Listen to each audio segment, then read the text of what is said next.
When you're working all day in front of a computer, your arms can get really tight and these little muscles through here shorten and make your elbow stiff and your wrist stiff. And this is a fantastic maneuver to open up through the shoulder, the elbow and the wrist.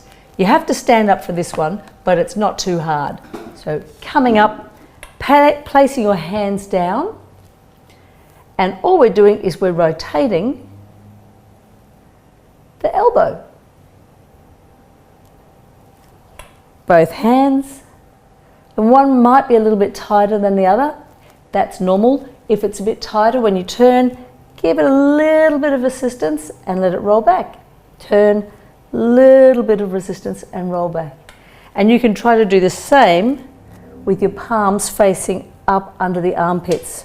A little trickier to do, but perfect for stretching out these forearm extensors.